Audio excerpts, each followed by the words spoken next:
Level 1, the Beck. You are not a member. You are not even close to a member. You are muscle, a body, a set of fists that someone more important rents by the week. You grew up broke, fought your way through prison, maybe trained as a wrestler or a boxer. Someone noticed you, not because they liked you, because you could hurt people and didn't ask too many questions. Your job is simple. You stand outside doors. You collect debts from men who don't want to pay. You use whatever force is necessary. When the collection is done, you hand over the money, keep a small cut, and wait for the next call. You sleep in a shared flat with two other bikes. The food is bad. The pay is worse. You have no schedule, no protection, and no status. If the police pick you up, you're on your own. If you die in an alley collecting money that wasn't yours to begin with, the organization moves on before your body's cold. You don't complain. Complaining is how you get replaced. You show up, you work, you don't talk. Every Pakhan in Russia started somewhere. Some of them started here. Level 2, the Boyevik.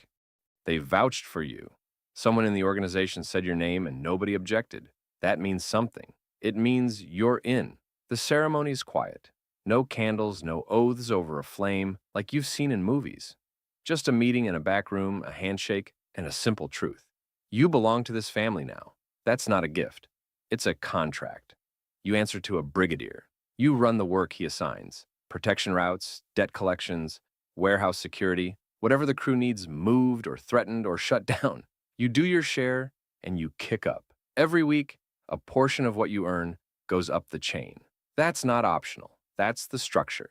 Your status is real now. Other bikes respect you. Police informants stay away from you. You have a name inside the organization, and that name is worth protecting. But you are still the one in the street. You are still the one who gets arrested if a job goes wrong. You do your time quietly.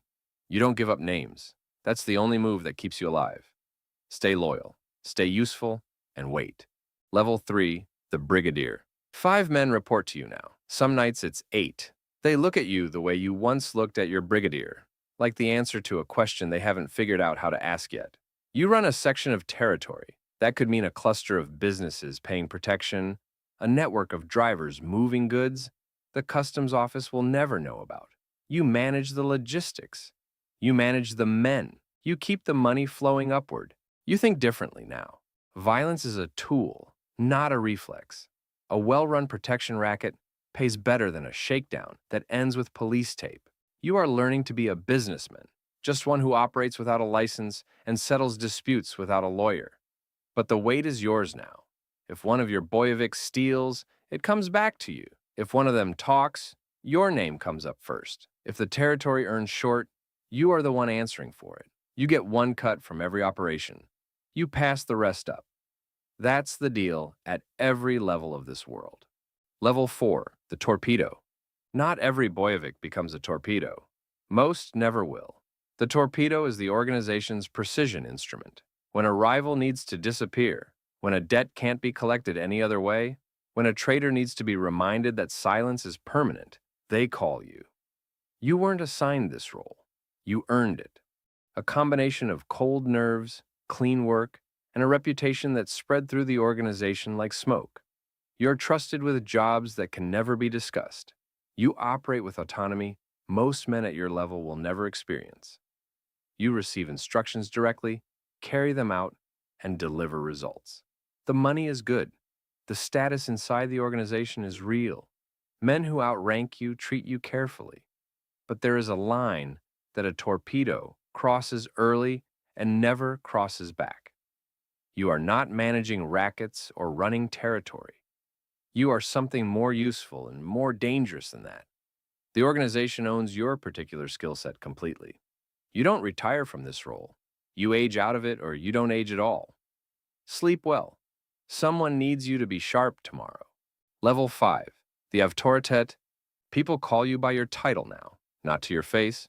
To your face, it's still your name, but in rooms you're not in. You are the autoritet, the authority. Multiple brigadiers report to you. Each one manages their own section of territory, their own crew of Boyeviks. You manage the managers. You resolve the disputes that are too serious for a brigadier, but not worth the Pakhan's time. You sit in meetings where decisions are made, and your opinion changes outcomes. You have money now. Real money, not street cash. The kind that gets laundered through a restaurant chain, a construction company, an import business no one looks at too hard. You live well. You dress like a man who has done nothing wrong. The FSB has a file on you. You know this. They have had a file on you for years. They get close occasionally, then back off. Someone makes a call. A case goes cold. That is not an accident, and it is not free. The higher you climb in this world, the more comfortable you become, and the more dangerous that comfort is. Level 6. The Sovietnik. You don't run territory anymore. That's not weakness, that's position. The Pakhan trusts you with something more valuable than a racket or a crew. He trusts you with his thinking. You are the Sovietnik. When two authorities have a dispute that could become a war, both sides send word to you before they do anything permanent. You mediate. You find the solution that keeps money flowing and bodies out of the river. You have no men under you. You don't need them. Your leverage is information and access. You know where every significant operation stands, what every key relationship costs, what the Pakhan values, and what he fears. That knowledge is your protection and your cage at the same time. Younger men approach you carefully. They want your ear because your ear reaches the top. You listen well and say little. That's not a pose. That's how you've survived this long.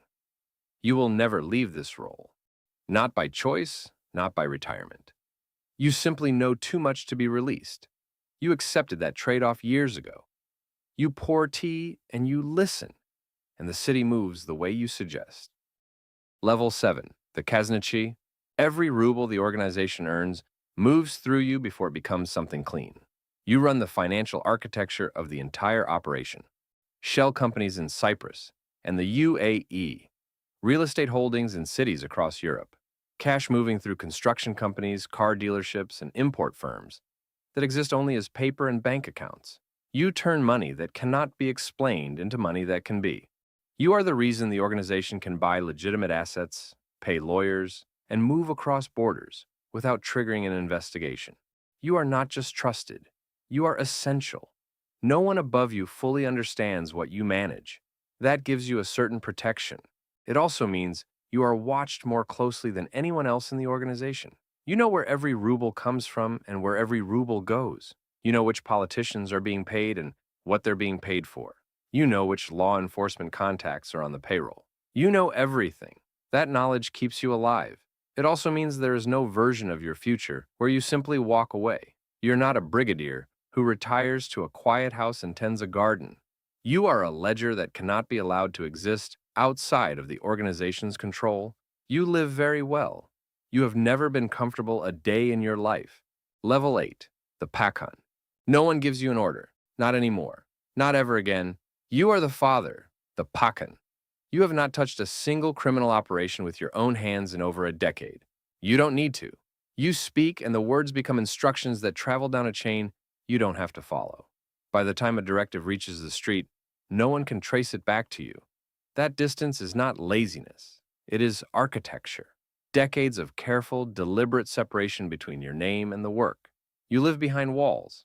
Guards you trust more or less. A security detail that rotates so no single person knows your full schedule. A residence that changes regularly. A phone that gets replaced before anyone with the right equipment can find it useful. You do not attend funerals of the men who worked for you. That is not cruelty. The FSB knows your name. So does every significant criminal organization between Moscow and Berlin. Foreign governments have files on you. None of them have been able to close them. You manage relationships that most men at your level cannot. Politicians, oligarchs, law enforcement officials, who have found that cooperation is more profitable than investigation. These relationships are not friendships. They are business. Expensive, fragile, exhausting business. Every man below you is watching. Most of them are loyal. Some of them are calculating. You cannot always tell which is which, and that uncertainty never leaves you. You chose this. You climbed every rung of the ladder. You know exactly where you are, and you would do it again.